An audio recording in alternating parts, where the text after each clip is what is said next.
Bienvenue à tous dans cette nouvelle Déliops. Je fais un trajet un peu différent aujourd'hui. Donc en fait je vais vous montrer une partie de la boucle de la boulangerie. Enfin des boucles de la boulangerie. Donc la boulangerie c'est un des plus gros clients qu'on a. Et donc c'est 4 jours semaine. Il faut aller livrer ses clients à lui. Ce qui nous fait en général 5 ou 6 boucles. Dans à peu près tout Bruxelles, mais quand même limité dans un rayon de 5 km max, je pense, le plus lointain, autour de sa boulangerie, donc son lieu de départ. Là, je pars vers le client qui est le seul client où on ne sait pas faire plusieurs clients ensemble. Ça veut dire qu'en fait, il commande tellement qu'on ne sait pas prendre plusieurs commandes de plusieurs magasins. Donc c'est un magasin qui a sa boucle à lui tout seul. Que tous les autres, ils sont 2, 3, voire même 4 sur la même boucle. Mais là c'est pas possible. Il y a 12 grands pains de 1,5 kg, une trentaine de baguettes, et puis encore des restes de viennoiserie et autres petits pains que je ne connais pas tous les détails. Mais vous verrez parce que j'ai laissé la séquence déballage.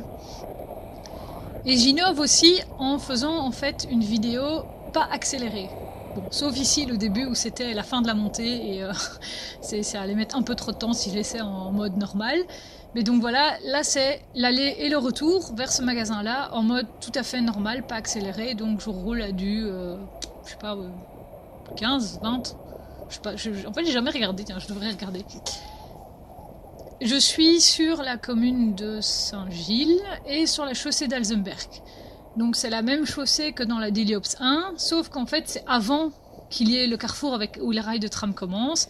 Mais comme vous pouvez le voir, c'est pas beaucoup plus large que plus loin. C'est une chaussée qui est vraiment pas large du tout, mais sur laquelle dans cette portion-ci circulent des bus dans chaque sens. On a des camions de livraison assez bien aussi en général.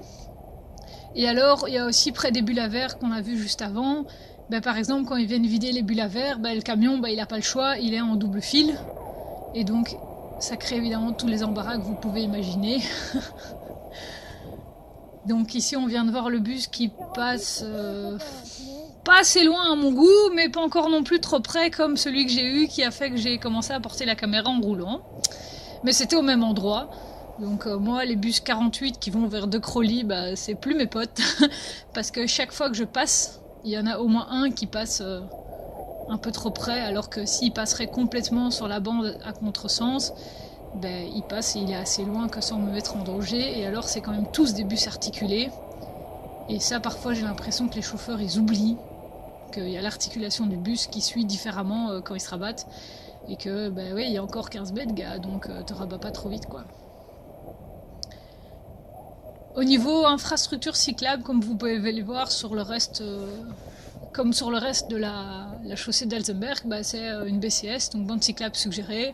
C'est juste les petits logos vélo au sol qui sont là pour rappeler aux automobilistes. Attention, potentiellement il peut y avoir des cyclistes à cet endroit-là. Mais du coup, en fait, par rapport à une piste cyclable, je pense que j'en ai pas parlé dans la Déliops 1, le stationnement et l'arrêt sont autorisés sur la bande cyclable suggérée. Donc par exemple, s'il y a un gars qui décide de se garer en double fil sur le logo vélo, j'ai rien à dire parce qu'il n'est pas sur une piste. Bon, il est en double fil, donc c'est une infraction quand même, mais par rapport à l'infraction d'être en double fil plus sur la piste, voilà, c'est pas tout à fait pareil. Comme vous pouvez le voir aussi avec les marquages des petits triangles, la chaussée est prioritaire. Je pense à tous les carrefours. Et du coup, il faut bien faire attention. Vous verrez sur le retour qu'il y en a un qui pense que c'est lui qui est prioritaire et qui passe un peu moyen, mais voilà. Alors ici, j'ai dépassé par la droite. C'est pas vraiment un dépassement en fait. Je pense que le terme légal chez nous, c'est un contournement. Et ça, c'est autorisé si les voitures sont à l'arrêt. Donc on peut passer par la droite, tout comme on peut passer par la gauche, tant que les voitures sont à l'arrêt. Si les voitures redémarrent, il faut impérativement arrêter la manœuvre. Et si on veut doubler, il faut doubler par la gauche alors. En général, je reste à doubler par la gauche, même s'il y a des endroits où les gens se disent il y a la BCS et ils laissent assez la place que pour pouvoir passer à droite. Et donc ça fait plaisir. Mais du coup, quand même, attention, des gens qui sont à l'arrêt, ils pourraient ouvrir leur portière, sortir de la voiture sans faire gaffe et... Bardaf, c'est l'embardé, comme qui dirait pour ceux qui connaissent la référence. Ici, j'arrive au magasin. L'avantage du vélo cargo, c'est que je peux me garer sur le trottoir, parce que là, la place de livraison, je pense qu'elle est prise. Oui, elle est prise par la camionnette blanche. En fait, non, c'est même pas une place de livraison, mais non, je réalise. Il n'y a pas de place de livraison. Bon, bah... Donc, je suis bien contente de pouvoir me garer sur le trottoir, le tout sans gêner le passage des piétons. Et donc là, en fait, je suis à côté de la rampe pour les 2 marches là, de la boutique, donc voilà, et je suis vraiment pas dans le chemin. Comme vous pouvez le voir, ils ont un parking vélo à eux, avec un beau rail le long de leur vitrine. Et je pense qu'il y a dans leurs employés, il y a en général 3 vélos qui sont toujours attachés. Et donc, je pense que si on vient en heure de pointe, voilà, il y a peut-être bien 10 vélos qui sont attachés. Parce que les gens viennent faire leurs courses à vélo, quoi. Donc... Voilà, c'est comme j'ai encore lu là tantôt sur Twitter, mettez des arceaux vélo et vos clients y viendront plus facilement que les places de voiture, parce qu'en plus de ça, dans cette rue-là, il y a pas mal d'entrées de garages et avec des petits immeubles, et donc du coup, ben voilà, il y a peut-être bien une place sur 3, quelque chose comme ça, qui en fait n'est pas une place de parking puisqu'il y a des garages. Et donc interdiction de se garer devant les garages, donc ils perdent de la place automobile, que bah, les 10 vélos le long de la vitrine, bah, y a pas de souci, quoi. Ici c'est un magasin où je dois juste déposer à l'entrée, c'est eux qui redispatchent dans leur magasin. Mais comme vous pouvez le voir, bah, je sais pas tout vider d'un coup. Parce que les bacs bleus là, voilà, on ne sait pas les poser l'un sur les autres, parce que là c'est les grands pains. Et les grands pains dépassent genre de 4 cm du bord, donc voilà, c'est juste de trop, et comme il ne faut pas abîmer la marchandise, voilà, on les met l'un à côté de l'autre.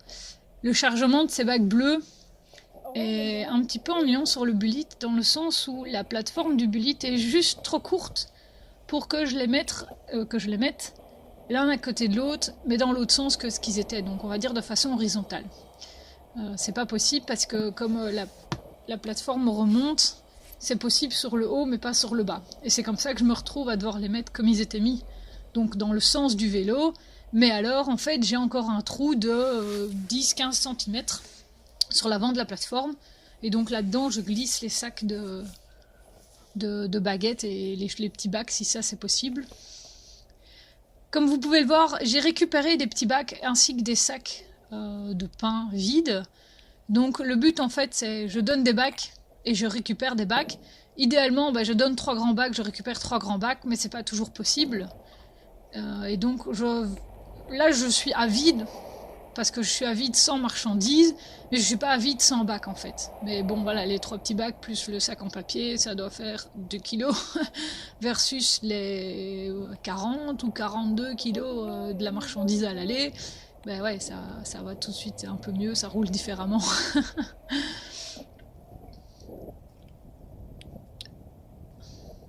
Tiens, je constate aussi que j'ai de nouveau pas mes gants sur la vidéo.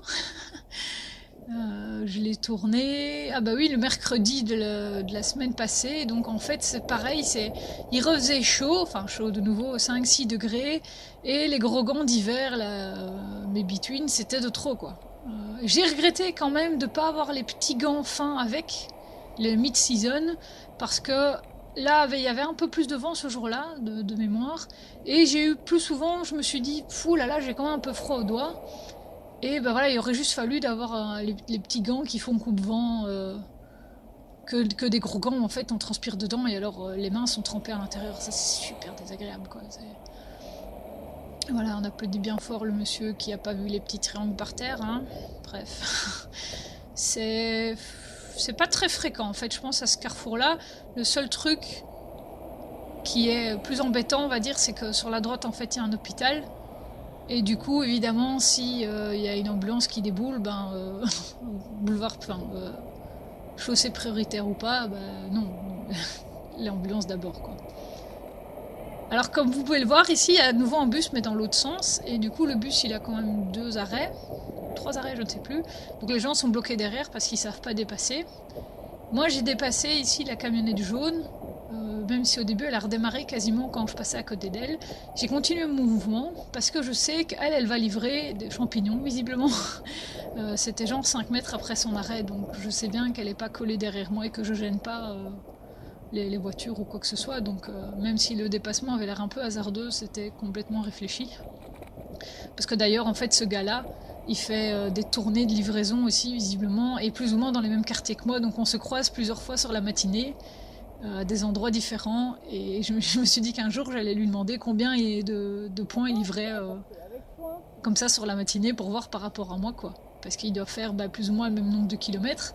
Sauf que, bon, chaque fois que je le vois, lui, il est garé en double fil parce qu'il n'a pas tellement de place pour se garer. Et alors, comme je me dis que je le croise, aller quasiment jusqu'à 11h30, il doit être dans le quartier aussi, quoi. Alors ici, typiquement, il y a en fait, c'est déjà le feu qui bloque. Mais au feu, il y a un sas. Il y a juste qu'il faut savoir que le bus, en fait, il tourne à gauche. Et donc, si moi je veux tout rattraper, voilà, je dois faire attention à espérer que le bus soit pas dans le sas. Mais là, dans ce sas-là, il n'y a pas encore trop de gens qui se mettent, donc ça va. Mais voilà, il faut tout dépasser par la gauche. Et du coup, je pense que, voilà, il y a une ligne blanche au sol. Donc on va dire que c'est un peu limite. Mais bon, voilà, je suis dans le sas de loin devant le bus, à côté de la magnifique Vespa, qui a une particularité. Pour ceux qui l'ont vu, moi j'ai rigolé, je me suis dit, je dis au gars, puis je me dis non, en fait le mec roule sans plaque. Il n'y a pas de plaque à l'arrière de sa Vespa, donc il peut pas rouler tout court. Et ce qui est drôle, c'est que ce gars-là, je l'ai recroisé genre 2 heures plus tard du côté de la Porte de Halle, et il m'a reconnu à cause du vélo aussi, donc on s'est souri. Mais en même temps, moi je me disais, mec, t'oses rouler sans plaque, quoi. Enfin, je veux dire, c'est complètement interdit, quoi. Tu te fais arrêter, c'était garanti contrôle total, et tu vas te prendre toutes les amendes que tu peux te prendre, quoi. Enfin... Donc ici, je suis presque revenue à la boulangerie, donc c'est quasiment la fin de la vidéo. Ça bouchonne un peu, parce qu'il y a un gros camion devant, et le gros camion, il doit un peu, dans les carrefours, il doit laisser un peu de la place en face pour que les gens puissent passer. Par contre, ici, la chaussée n'est pas prioritaire. Donc attention, toutes les priorités de droite, et ils savent qu'ils sont prioritaires, donc ils les prennent bien. Et donc quand on arrive à fond de balle, plus bas près de la barrière de Saint-Gilles, il faut quand même y faire attention. Bon voilà, c'est déjà fini. Allez, à plus et prudence sur la route.